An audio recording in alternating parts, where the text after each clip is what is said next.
He works hard on those prayers.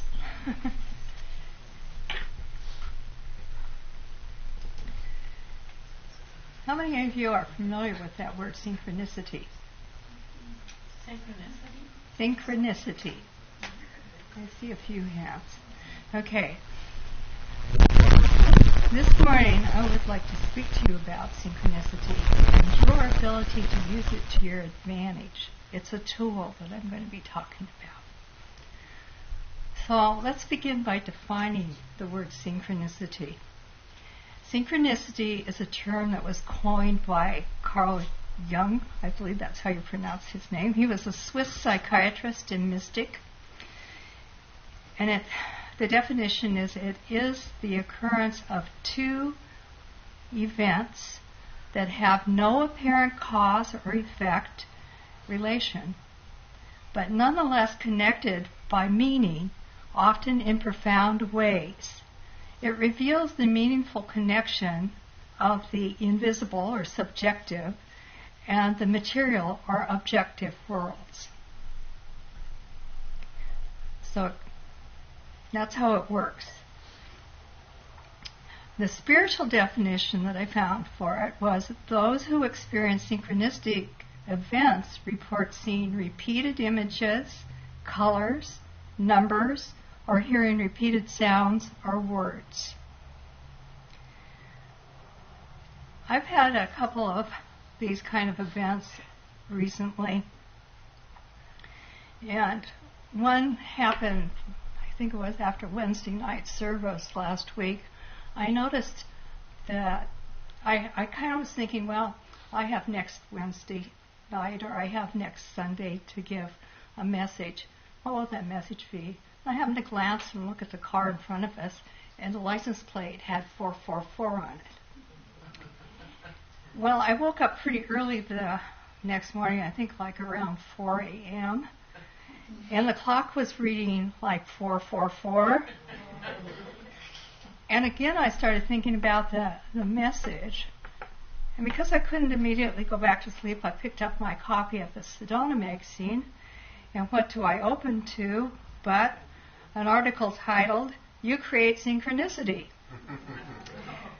And it was written by Lee Carroll, who is a channel messenger for Cryon.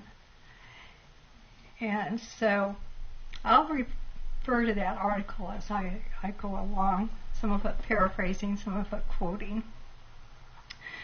The second synchronistic experience I had, and some of you may have heard me talk about this before, is that shortly before Jay's memorial service, after he had passed, I was startled awake with what sounded like our home phone ringing, which is in the room right next to the bedroom.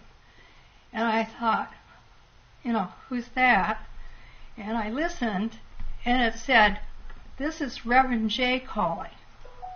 Okay. I got up and I looked at the answering machine, and there was no record of the call. And so then I remembered that it never said that when Jay called. It always identified him as Jay Smith. That was number one. Number two happened shortly after the memorial that we held for Reverend Joe. That particular morning, I was startled awake with what sounded more like my cell phone ringing. Well, I don't usually put my cell phone next to my bed. I'm not one of those kind of people. So it wasn't in the bedroom. But because of what had happened before, I said, "Is there someone there?" And I got the message, "This is Joe." Two similar events, not necessarily connected. And so I wonder, is that how I'm going to receive messages from the other side now? Are they going to wake me up with phone calls in the middle of the night?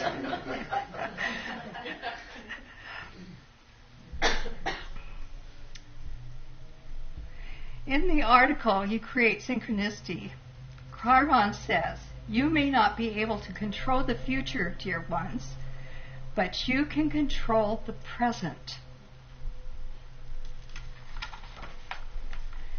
He then tells you to remember the law of attraction. How many of you are familiar with that law?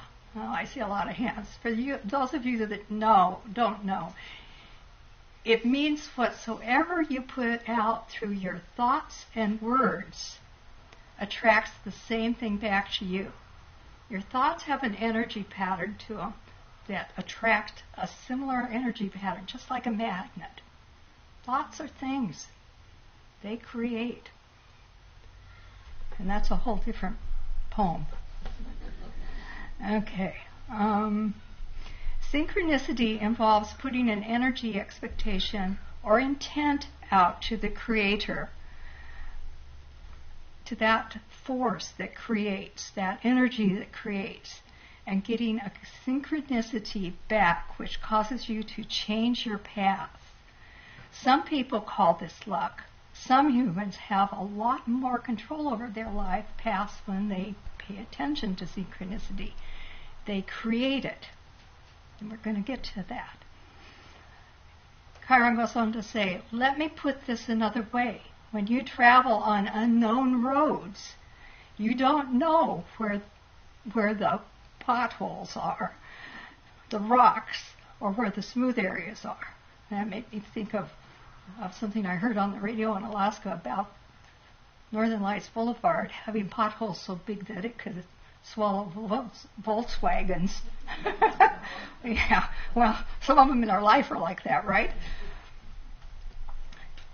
He says it's called chance or luck. Oh, wait a minute, I got a little ahead of myself there. In life, it's the same. In other words, we have these potholes and rocks, and we have smooth places. It's as if you are blindfolded and you trip on rocks or you step in potholes. It's called chance or luck. That's life. Then I come along and I tell you, if you were to project the energy of your travel path, how do you want it, to the smooth areas, there is some kind of energy that leads you there. This is synchronicity. Indeed, some call synchronicity just plain old luck. Have you ever had someone tell you, boy, you were lucky, after you got through telling them about some event or accident that occurred in which you didn't get hurt in some way? I know that's happened to me. Well, Chiron says he would describe it as created synchronicity because it wasn't luck. We create the events in our lives, people. Yeah. Synchronicity doesn't have to always be positive. If one is always being negative and complaining, playing the role of the victim, and always talking about how they never get ahead in life, then they are creating a different kind of synchronicity. Yeah. Then they are customizing the energy that will take them directly into what they are verbalizing. Every word has power. Every thought has power. I've talked about that before. And they are going to step into every pothole that exists. We all know people like that, right? This person has ordered out of the field of all possibilities those same old negative experiences that keep coming back again and again. They're following that universal law of attraction. Master Jesus put this in these words, as you sow, so shall ye reap. However, as strange as it may sound, researchers who call this creative force the field have conducted experiments to determine whether consciousness can be affected by randomness. In other words, can human consciousness affect this field that they live in? Guess what the answer was? Yes, very much so. Maybe some of you have read about those experiments. It's rather interesting.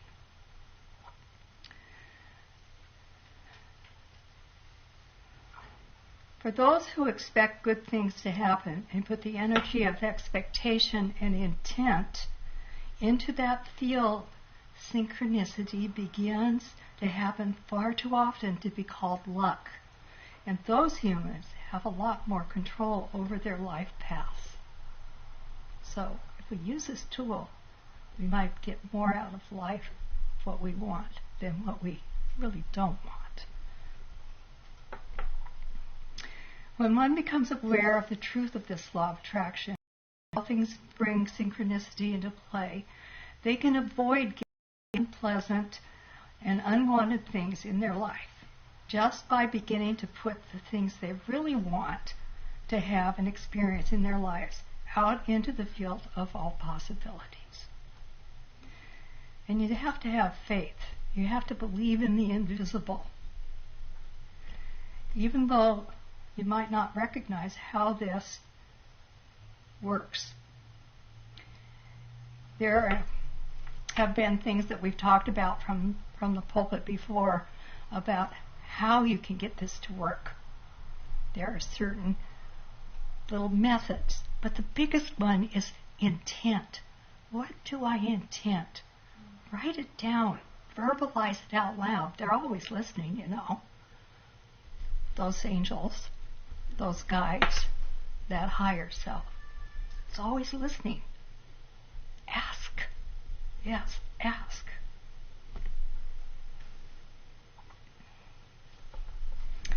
So, once you ask, you shall receive, right? Just be careful what you ask for. Yeah, because you're going to get it back. In other words, when you begin to use your mind as an instrument of creation by giving powerful, strong intent to receive what you want, and then expect it to come to you, it is necessary to watch for those synchronistic points to come to you. Pay attention to the signs and the nudges, the intuitive thoughts that tell you to take certain action. We had a friend when we lived in Alaska named Robert who was very psychic, and he put it this way: if you see something 3 times, you better pay attention. He practiced this and received a new refrigerator that his family needed by listening to the thought, go check out the local dump. He not only found someone had dumped a refrigerator, but that it was in perfect working condition, and not only that, it fit right in the right space in their kitchen, and it served them very well for many years. He was able to receive cars, too, not necessarily from the dump, but yeah, he practiced synchronicity. Sometimes these nudges can come from something you read, something you watch on TV or the internet, or something somebody tells you in a phone call or a conversation. It can come in all kinds of ways. Maybe it's in a dream, like Chris is receiving, or it can come with a telephone ring in the middle of the night, right? Yeah. Have you ever had a frustrating problem that you just had no idea how you were going to solve it? Then you walked away and you became quiet, and suddenly something pops into your mind. My husband has this happen. Usually it sends him to YouTube on how to fix that dryer that's broken, or the car, or something else. In a series of books called The Celestine Prophecy, which we have a few of those in our library, the main character goes on a trip to South America looking for the different sections to an ancient document. And he's taught about synchronicity while he's looking for this. He's told to always pay attention to the people in a room he enters, and if he feels attracted toward them or pulled to them in some way, that he's supposed to start a conversation with them and see if it leads to any information that he might need. And oftentimes it did. He was also told to watch when he was driving somewhere. If there was a fork in the road, for which way seems to kind of light up. And if he followed that, it usually led to the next clue. By following synchronicity, he has found these manuscripts, and the message of them far surpasses his wildest dreams. The premise of this story is actually that mankind wanted to know the answer to certain things, and so they sent out explorers. And when they came back, they had such profound information that the powers that be decided to hide it from mankind. And so now that it was now coming out, of course, there were powers that be that wanted to keep it, too. So it's a very interesting story, and there are several books in the series. So I want to challenge you to take a look at what you've been putting out into the field. What thoughts have you been putting a lot of energy into lately? And what have you been experiencing as a result? Can you think of any synchronicities that occurred that led you to what you wanted? Was it something that you really liked, or was it not? One of the statements you may hear from metaphysicians is change your thinking, change your life. This is one of the principles that we work with in the Monday night moon ceremonies. On the full moon, we write down what we want to release from our life. What things do we want to let go of? And we take and we place that into a burning fire. And what Casey, the leader, explains is that when you do that, you're giving that as a gift to the universe to transmute back into divine energy. And you cannot take it back. Then on the new moon, we write a list of things we want to manifest for the next month. And we put those into a crystal ball, and we send energy through kind of a little ceremony meditation thing that we do into the bowl. And some people take their little slip back home and plant it. Others may keep it in some special place and refer back to it. But you definitely, when you plant one of those seeds, you don't want to keep pulling it up and see if it's growing, or plant a bunch of weeds around it and choke it out. My friend Julie, which some of you know, did an excellent job with this, as did Joanne Reiner, another person that used to go here. They wanted to sell their homes, which were farms. They had both been widowed. It was time to move on. So I know what Julie did because she talked to me about it. She wanted the right realtor. She set that out there through her synchronistic intent. It came to her.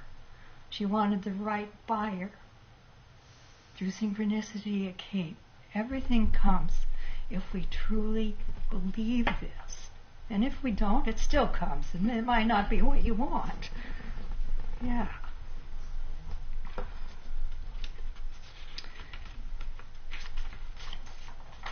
Going back to the message from Chiron about synchronicity, he says, you ask Chiron, is it positive thinking?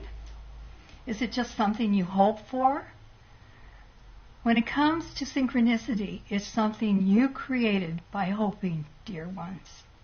We have given you information in the past that this energy of expectation is almost like ordering from a menu. When you expect benevolent things on a daily basis, they occur. Now, there are always those who will doubt this and say, well, that's absurd because when I have a problem, I don't know the solution. You know, I found it interesting. At one point, I looked at that word solution. How about if you spell it soul-lution? How can I put it in front of me when I don't know how it will be solved, Chiron? Well, here is the answer. Use this affirmation to protect what you want to experience into the future. And this is what his affirmation is. As I walk forward, I will always step into that which will give me solutions to my problems. In other words, you don't have to put in front of you all the details of everything you want to expect. Instead, see what is best for you, which is whatever the synchronicity of the moment will bring. Do you ever get pictures in your mind? Jay talked to us about using pictures and even putting pictures up on your wall and sending them energy. Yeah. The way to make the synchronicity work for you is to ask what you want. Then pay attention to and act upon the synchronicity that comes to you. Our friend Robert used to drive me crazy when he was staying with us because he was always watching like cartoons and reading comic books and doing things. And suddenly he'd get up and say, I got to go to such and such a place. There's somebody there I got to talk to. That was listening to his synchronicity. And oftentimes it led him to all kinds of things, including getting that refrigerator in that car. And that car only went in reverse. No, it didn't have I didn't have reverse. Right. Excuse me. It didn't have reverse. The God car, it only went forward. Yeah, he called it the God car. It only went forwards. Chiron goes on to say, this is one of the greatest tools of the new energy, which I thought was very interesting since we've talked about how there's this energy coming in from the center of our universe, from the Creator, to help uplift our consciousness here on Earth. Sometimes we're a bit resistant, and when we're resistant, sometimes it keeps us awake at night, and sometimes it causes us aches and pains and frustrations, but it is coming and it is changing. Look out there in the world. There's a lot of change going on besides the more negative chaos. There's a lot of positivity happening as well. It's really there. When you use this information, you can expect positive results. It works. Use it every day, he says. When you wake up in the morning and say, no matter what the problems come up for me today, I will project the things that will solve them. Then sit back and wait and watch for the synchronicity. Perhaps you feel a need to go to the hardware store after such a thing, and there you find the tool that will fix whatever it is you need. Or you will receive the phone call from a friend who gives you the answer to the problem that you're trying to solve. Just be open to anything by paying close attention to everything that is happening within you and all around you to catch the synchronicity. Did you count how many times the word synchronicity was used in this message? Perhaps it is the clue that answers a question or a problem you have put into the field and has now come into fruition in the present moment. Why? Because you created the synchronicity that led you here this morning to hear this message. And with that, let's go into meditation.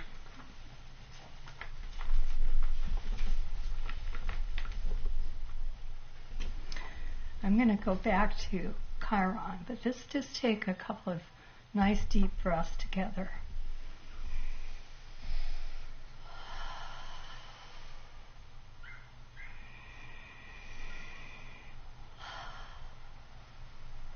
Last one, place your hand over your heart.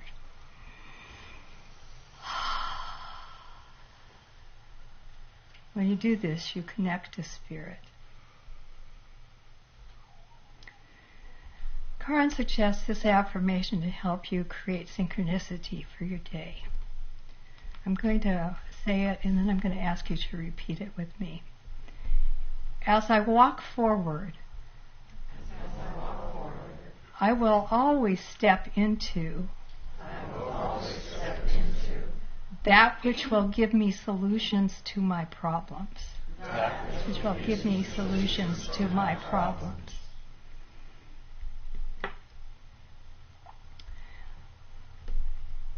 He tells us, remember, you don't have to put in front of you the details of absolutely everything that you want or expect.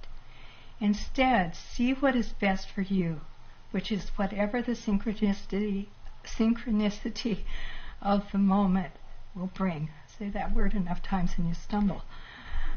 Then he suggests you might say, Dear Spirit, let me always walk in the light.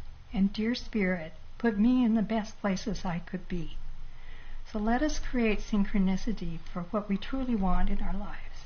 Amen. And so it is. Okay.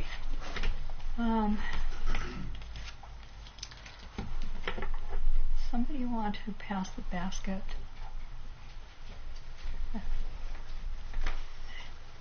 Let's give a blessing to our gift for the home center. This gift can be monetary, it can be a prayer, it can be whatever you wish to give. Give it from your heart.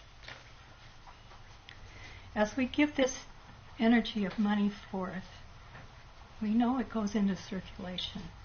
First, it circulates through the home center to bring all that we need for the home center, our heat, our lights, everything. And then it goes out through the home center into the greater community here in Salem, where it provides for others' needs. And it goes on, out, out, out. And then it circles back unto us. Let it come back unto us 100-fold to fulfill all our wants, needs, and desires. And so it is. Amen.